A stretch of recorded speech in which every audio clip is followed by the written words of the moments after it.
Well, welcome everybody, welcome, good afternoon, and thank you for joining us for this issue briefing. It's an extraordinary issue briefing which we arranged just because there was so much interest when the programme was released to the public last week that Professor Hariri here was going to be speaking in the Congress Hall. There was such an intense amount of interest to get him in a smaller, more conducive environment. And I can't think of anywhere more conducive than here in the media centre. All that way from the busyness and the hubbub of the Congress Centre to drill down a little bit more and ask a few more questions and try to get a bit more behind the professor's work. So, as is the norm with issue briefings, we don't have a huge amount of time. It's 30 minutes. We want to make it as interactive as possible. I'd like as much disagreement and challenging of the professor's theories as you can possibly muster. They're quite compelling, and I've been trying and failing. But one thing I will say is I'm glad there is a 5-minute walk between the Congress Centre and here, because after his session, I was looking for a deep, dark room just to go and kind of gather my thoughts. I should also say, and I always sometimes forget this, but welcome indeed to our audience watching live online. We're on Twitter, on weforum.org, and a number of other platforms as well. Professor Yuval Harari, you're a professor in the Department of History at the Hebrew University of Jerusalem. You're, of course, best known for your two books, Sapiens, A Brief History of Humankind, I believe in 2014, and followed up swiftly by Homo Deus, A Brief History of Tomorrow, which was a year later. I would just ask, I'd like to take advantage of my privilege of being in this position, ask the first question. So, you said in your speech just now that politicians are a bit like musicians, and they have the ability to play on human and emotional and biochemical systems, and they have the power to inspire fear. Now, actually, I found you were similarly able to inspire fear myself. What I wasn't sure about is what your view of the future is, whether you think it's a good thing, whether you're, as a scientist, you're quite entranced by its possibilities, or whether you're as scared as maybe some of the other people that had left the room. I just don't know. I mean, I don't think that anybody has any idea how the world would look like in 40 or 50 years, let alone a century. The only thing we are certain is that it's going to be completely different from what it is today. I don't remember who said it, but somebody said that if they tell you about the world in 2050 and it sounds like science fiction, it's probably not true. But if they tell you about the world of 2050 and it doesn't sound like science fiction, it's definitely not true. So this is the best I can do. I mean, the message is that technology is not deterministic. It's not like, okay, now we have AI and bioengineering, so this is going to happen no matter what we do. No, it opens up an entire menu of possibilities, and nothing is determined in advance. I was, in part of my preparation for this meeting, as you know, we focus quite heavily on the fourth industrial revolution here, and it was, again, popularized in a book, this time by our professor, Klaus Schwab, our founder and executive chairman, a couple of years ago. And I was looking to see what the narrative had been that had followed from this book. And in my reading last year, I found that there were less developments in terms of technology, but more developments in terms of the impacts of technology, and the kind of thoughtfulness around the need to kind of bake in some kind of system to govern and to try to steer the technology in the right way.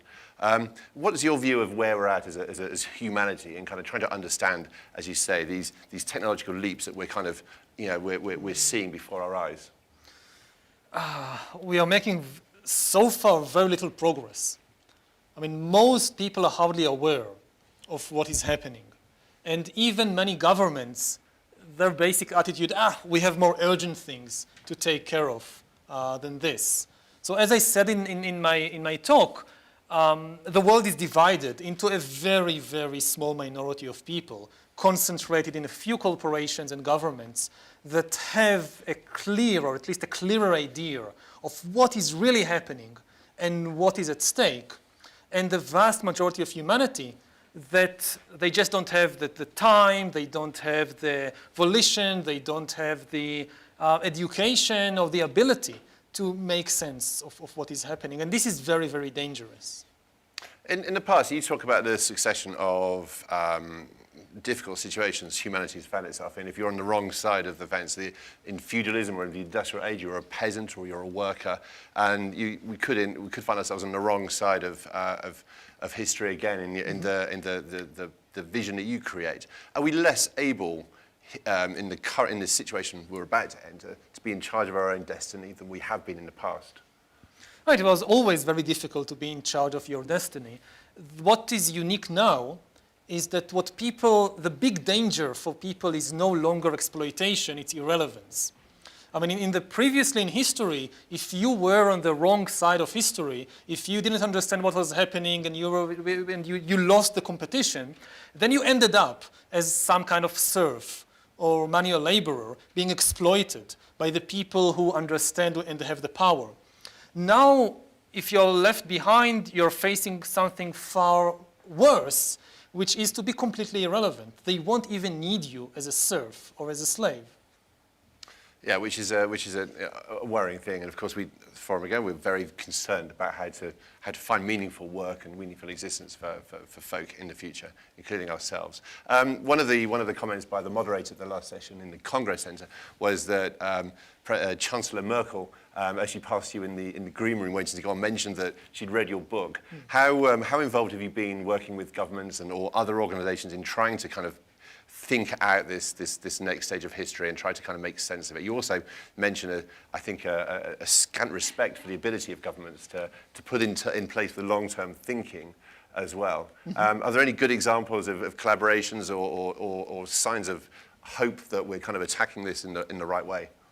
I'm not very involved with governments. I mean, I see my job as a historian, and I still regard myself as a historian basically, as just trying to level the playing ground a bit, in the sense of making more people appreciate what is happening around the world, what is at stake, what are the developments we are facing, so that more people can join the debate about the future, which is the future of all of us. If you're not part of the debate, it doesn't mean you won't be affected by the consequences. And I have no illusion that we can include all 7.5 billion people in the debate for a variety of reasons. But even magnifying the number of people involved by 10 times, it's still something that we should aspire to. And this is what I see as my role as a historian, just to create more clarity for people and to thereby empower them to have a voice in this debate. And what kind of response are you getting from people? Is this a slow burn? We talk a lot here again about shifting mindsets, which is never as fast as one would like. Do you feel that mindsets are being shifted, or is this still too early to say? No, they are shifting, but the pace of progress of what we're talking about, especially the disruptive technology, is much faster than the pace in which minds shift. I mean, it's very, very difficult to really change the minds of people. Which goes back to your comment that we don't know our bodies as well as algorithms may soon know our bodies. Let's have a quick show of hands, see who wants to ask questions. Okay, so we have a couple here. All right, let's start then. Please wait for the microphone. If you could remind us who you are and where you're from. Thank you. Alec Hogg from biznews.com. There are many questions, but I'll throw two at you and maybe you could answer both of them. The first is some kind of an update from Sapiens on the two big lies, markets and the state. And the second thing is, we're in the media. People are uninformed. 50%, we heard from Edelman's, don't consume media anymore. How can we change that? So about markets and states, they are still the main actors, the main agents in history. We don't have a new agent so far. And I don't think that it's going to change anytime soon. The two big processes is states trying to accumulate more power and markets trying to accelerate the pace of growth. This is what is pushing these revolutions forward, and this will continue.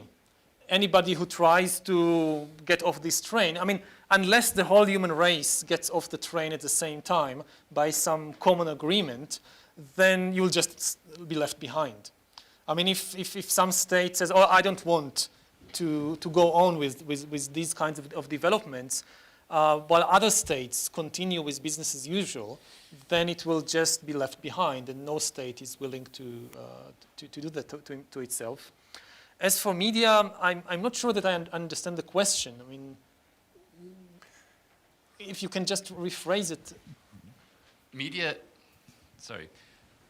At the Edelman's Trust Barometer yesterday, it came out that 50% of people are no longer consuming media at all. They don't believe Any in kind it. of media. Any kind of media. And the 50% that are consuming them,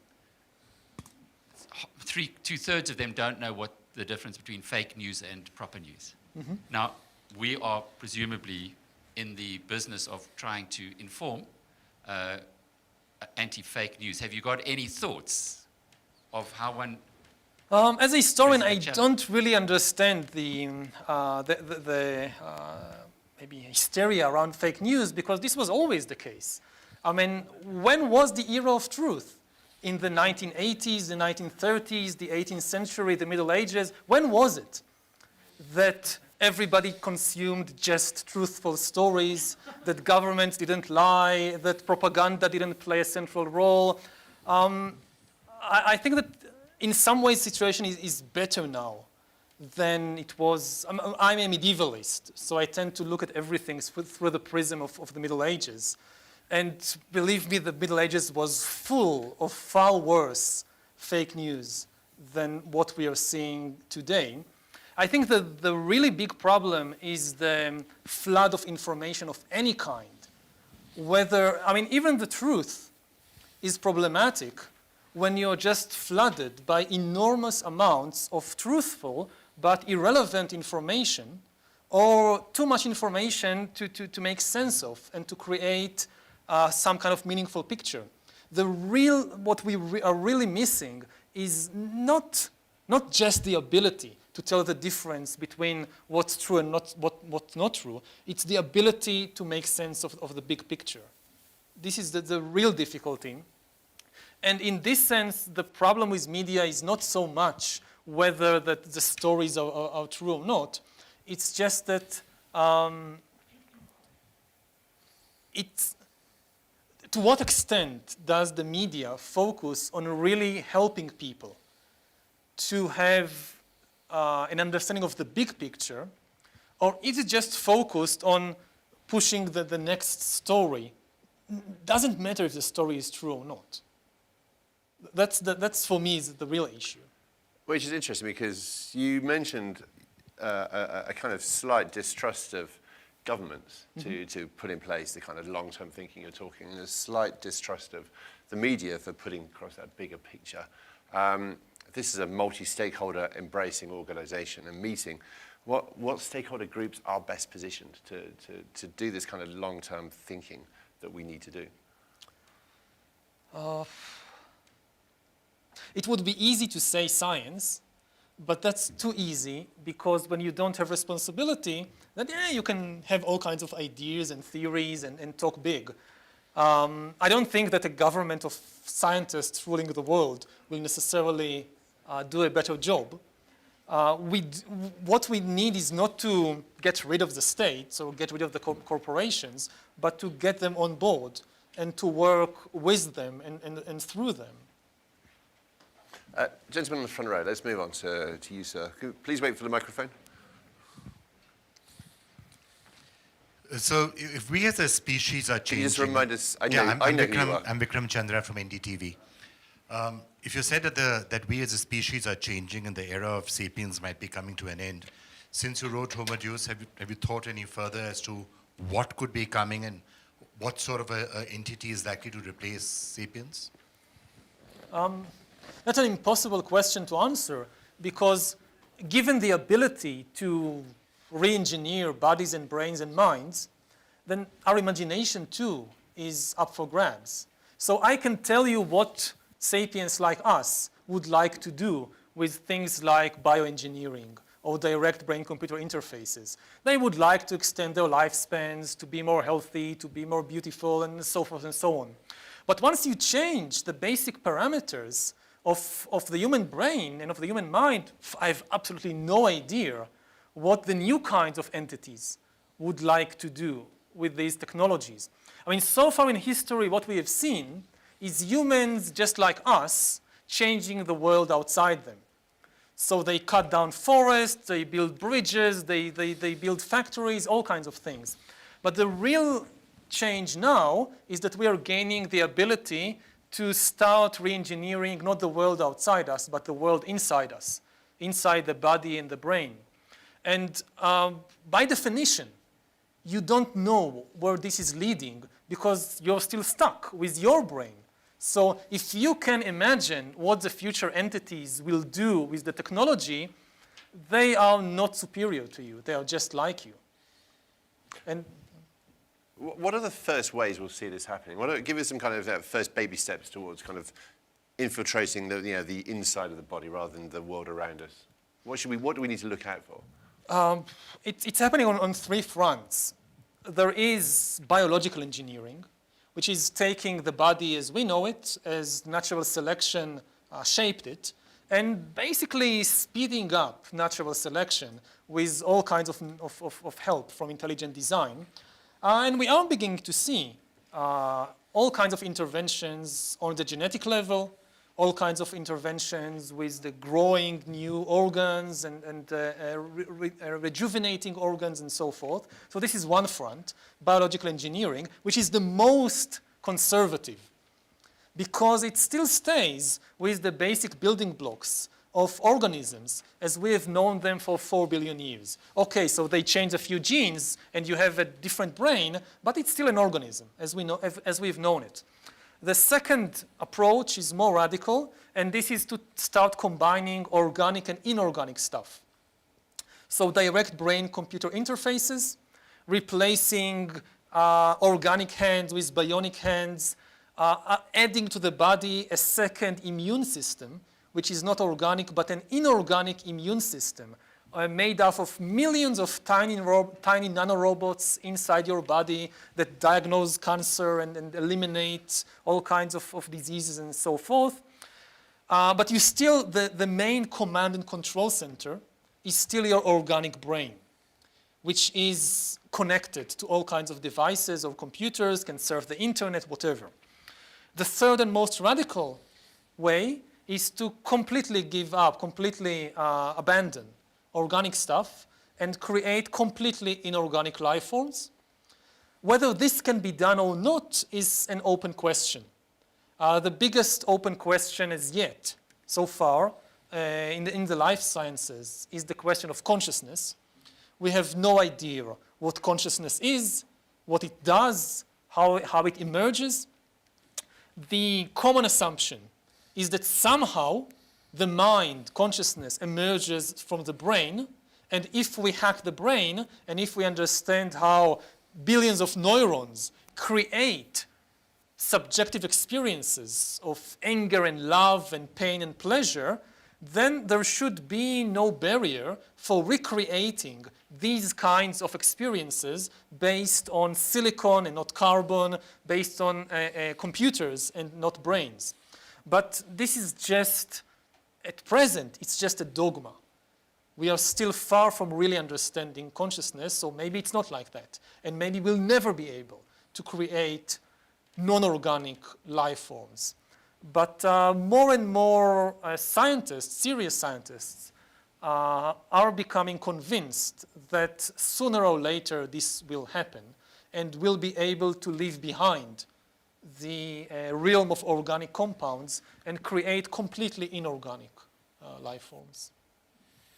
I've seen a couple of hands go. Maybe we should just take the questions and then we'll take them in a row. Lady at the front row, Mom, if you wouldn't mind giving us your name and first. Hi, I'm Pia Mancini from Argentina. I have a question that you talk about markets and the state. I was wondering if you see any role in the future for the networks, and specifically, what are your thoughts on the blockchain as a mechanism to organize human cooperation at scale that maybe previously was only able to be done by states or markets? And a cheeky one, what are you hopeful about? Okay, well, let's just see the gentleman over there and give you some time to think about that one. Hi, I'm Marcelo Nins from Globo News TV Brazil. I've heard Mr. Jack Ma from Alibaba, his thoughts about education. That the world would need a revolution in education to be prepared for the loss of jobs to computers and robots. He talked about 800 million jobs being lost in the near future. I'd like to have your take in what needs to be done in education, because it always seems that we are educating looking at the past and not at the future. And he says that the more important things nowadays to separate clearly humans from robots, so teaching kids music, sports, and painting, let's say, to make them very different from robots. I'd like to have your say on education. Anybody else while we're doing a round of questions? Yeah, gentleman in the front row. From Israel. I'd love to know how you see these three sects or these three movements playing out in the near term, maybe a decade or two, something that you feel you do have some analytical visibility into. Okay, I mean, so the three ways of the organic mix. Biohumanism, neurohumanism, and posthumanism. And let's just do the gentleman in the last row, then we'll take all these. You can choose which one you want to do first. Rick Wiles, True News, Florida, USA. In the earlier session, you said there's no intelligent design by a God in the clouds. Could you elaborate on those thoughts? Okay, so we have blockchain, the power of networks for facilitating human cooperation. Education, revolution in education. Timeline of the 3 stages. God in the clouds, and last but not least, what makes you hopeful? Okay. Don't So- run out of time before you get to that last question, please. Okay. So about markets and states and blockchain, I mean, basically we've been there before in the 1990s, in the great optimistic era of the internet. And then we heard the same story that, oh, states, the markets, corporations, this is old stuff. The internet will completely change the way things are happening, will create all kinds of digital communities that will replace states and corporations and markets. And as we all know, it didn't happen. What happened was that the corporations, the markets, and the states colonized cyberspace and are now becoming more and more powerful. And they now compete among themselves. It's states against corporations. And so now we have this new promise, okay, the old internet was not good enough to do it, blockchain will do it. And maybe it will happen. I mean, history is never just repeat itself. The fact that something happened last time is no guarantee that this will happen again this time. So we'll just have to wait and see. I'm skeptical because the states and the market have been here for such a long time already, and they have managed to adapt to so many different new environments that I find it hard to imagine that you just need one more technological twist and they are out of the game. Some of them may become extinct, but others will adapt and take over also the new technology maybe. So this is about the promise of blockchain. About education, then yes, I mean, this is the really big question with all the talk about job loss and so forth, is it's not the absolute annihilation of jobs. There will be new jobs. The big question is whether people will be able to perform these new jobs, whether they will have the skills. Because usually when people talk today about the coming waves of automation and the creation of new jobs, what they think about is jobs that demand not specialized, but more highly proficient skills, jobs that demand creativity and innovation and things like that. And okay, so you have these millions of jobs that demand that, but do you have the necessary education and skills to fulfill the jobs? In the previous waves of automation, let's say if you're a farm worker in 1910, and they don't need you anymore because they now have these new tractors, but there are openings in the tractor factory in Detroit. So you move from the farm to Detroit and you apply to the tractor factory, and it's a routine manual job, so you do need to learn some new skills, and you do need some time to adjust. But in principle, most farm workers were able to reinvent themselves as factory workers relatively easily. But in the next stage, in the next waves of automation, if you lost your job as a cashier or as a textile worker, and there is a new job in data analytics or in designing virtual reality games, that's going to be far more difficult. And we are not teaching young people today the necessary skills for the simple reason that nobody knows what these skills will be. We can't predict what will be the necessary skills. So the best bet is to focus on things like emotional intelligence, like mental resilience, like the ability to learn, because this will definitely be necessary. The problem here is that nobody really knows how to teach it on a massive scale. You can create a very innovative school that focuses on things like emotional intelligence and things like mental resilience. But how do you scale that for billions of people around the world? This is a big question. About the three ways in which this is going to play out. So we see it beginning to happen in different ways around us today. Genetic engineering is no longer just science fiction. I mean, every month or so, we hear about a new treatment, a new experimental method on mice or on monkeys or sometimes on people, which is being explored. And it's the same with brain-computer interfaces. Now, for example, the idea of just thinking about something and the lights go out or something appears on the computer screen, this is no longer science fiction. It's happening. Once we have a good two-way communication system, direct communication system between brains and computers, this is kind of the watershed moment. I mean, once you have a good two-way, nobody has any idea what happens after that. It's kind of like the screen comes down and a completely different show begins. For example, if you have a good two-way communication system directly between brains and computers, it also means you can connect several brains together to create an inter-brain net because it's the same system, the same communication system. And nobody has any idea what this means for things like identity. Who am I when I can access directly the brain of another person? The third way of creating completely inorganic life forms, this is still science fiction. Of course, it depends on your definition of a life form. But if you wanted to have consciousness, if you wanted to have subjective experiences, then this is still science fiction. And maybe there'll be a breakthrough in the next decade or two. Maybe it will never happen. I don't know. The fourth question was about God in the intelligent design and gods and clouds. So I was just referring to it, that the word intelligent design immediately brings to mind of many people the creationist idea that all life forms are designed by God. And sometimes people tell me, don't use the word intelligent design.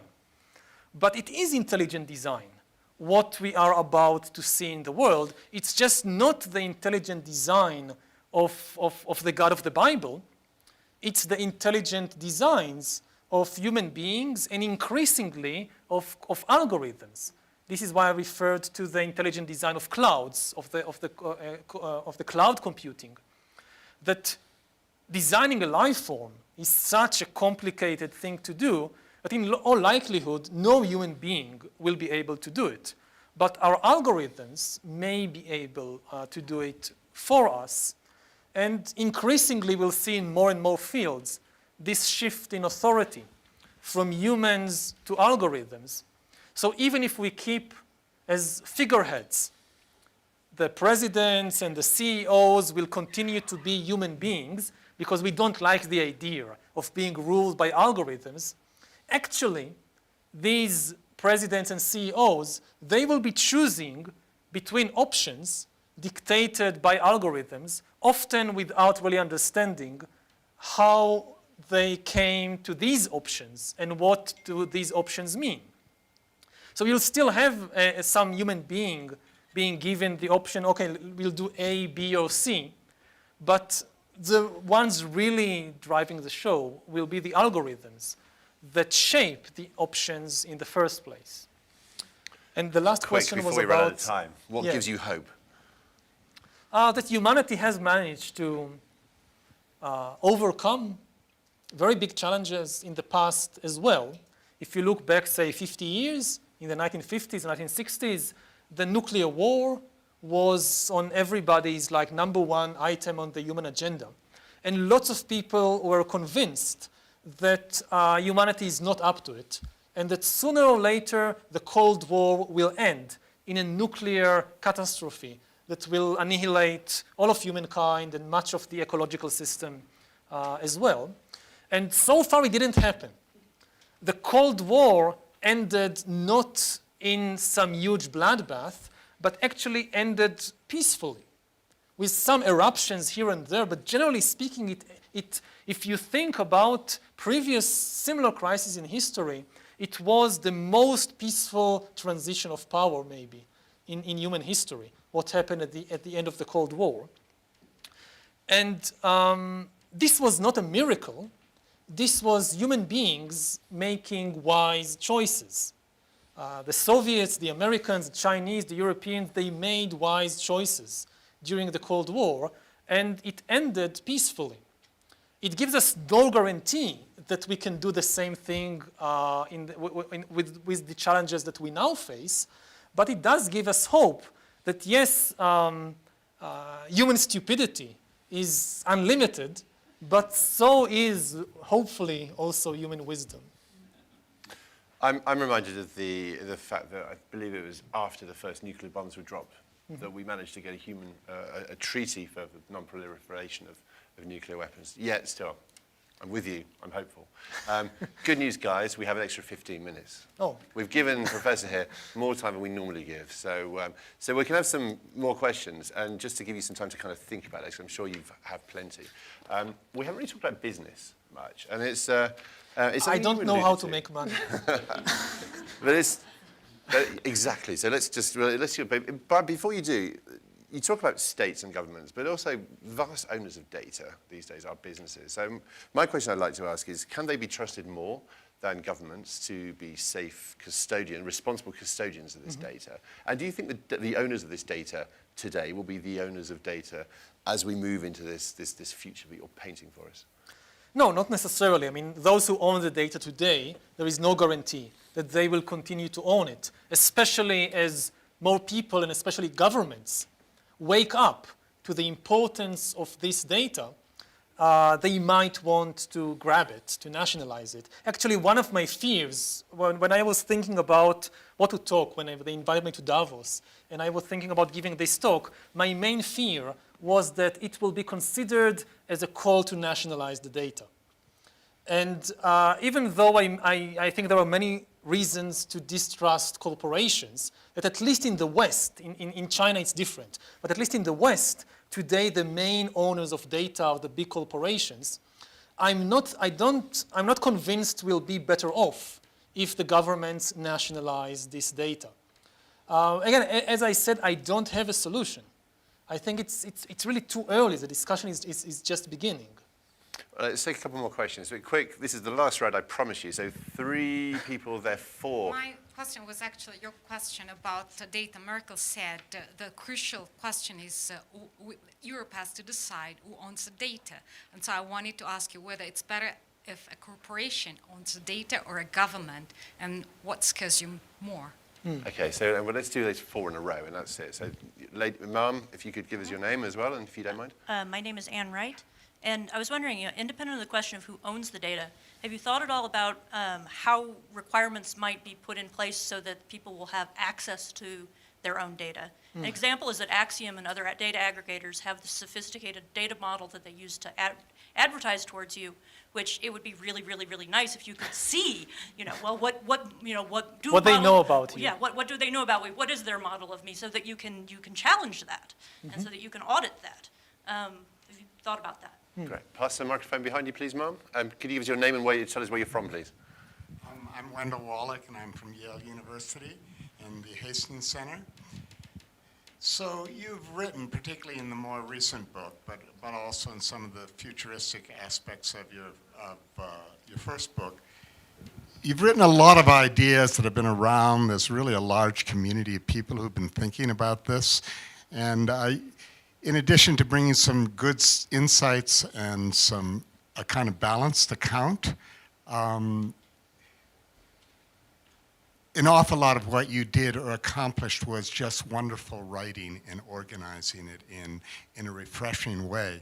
And I was just interested in who you drew upon, because there is this large community of scholars out there involved in this, and I just wondered who your inspirations are, who you found particularly helpful, whose ideas you were inspired by. Mm-hmm. Gentleman next to you, please. Yeah, I'm Li Wei from Caixin from China. So mentioning about governments, you repeatedly mentioning China. I'm wondering, do you mean it in a, say, negative sense, as Gillian Tett mentioned earlier, digital dictatorship, or in a positive sense that Chinese government have the capability to do things, specifically on these tech giants? Chinese society's recognition of their kind of negative impact is lagging behind Western society. But it seems the monopolistic effect on the society of these two tech giants are ahead of the West. Mm-hmm. So do you think Chinese government can do it before things blow up? Not a great choice of words, but anyway.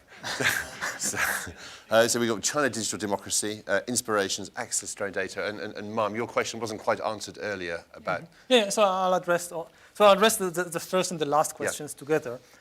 About China, again, I'm trying to find this middle way. My basic message is not that the Chinese are worse than everybody else or that they are better than everybody else.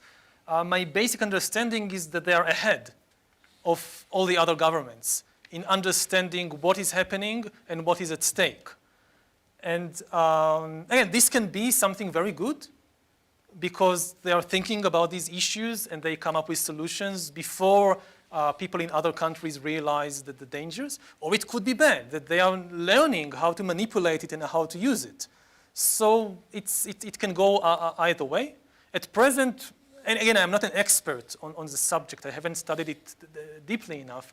The only thing I can say is that they are probably ahead of other governments in understanding the importance of...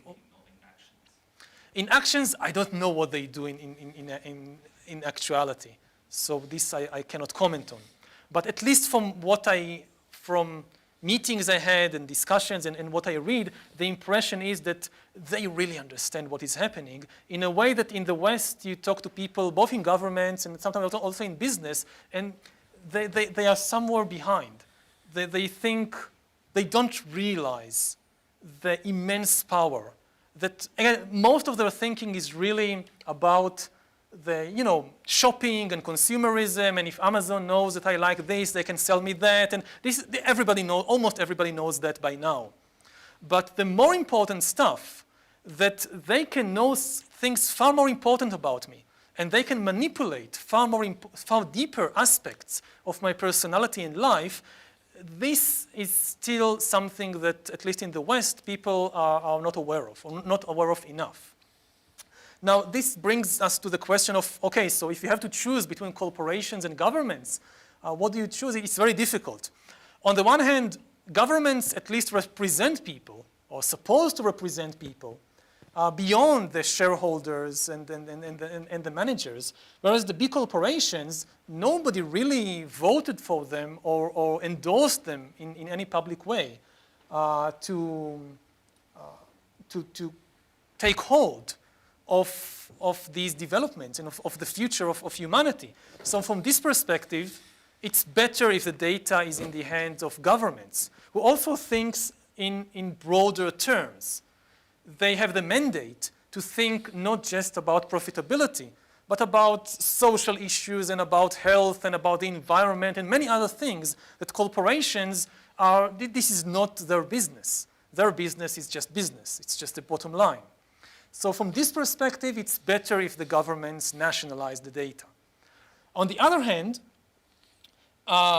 governments can do, because they have a broader perspective, they can do far worse things with this data than the corporations. I mean, the corporations, okay, so they'll make a few more $1 trillion.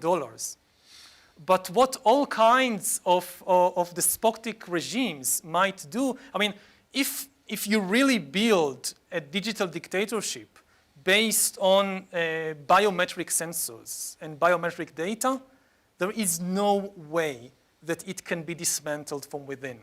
It's the end of the line. I mean, all these liberal fantasies about people making revolutions and rising up, they are 100 steps ahead of you. They know what is happening in your brain before the thought is even formulated. And they can manipulate you on a far deeper level than just, George Orwell and then the propaganda machine of the kind they had in the 1930s and 40s. So this is really the scary scenario. Once you go there, there is almost no way of getting out of there. So this is why it's really scary if the governments get their hands on this.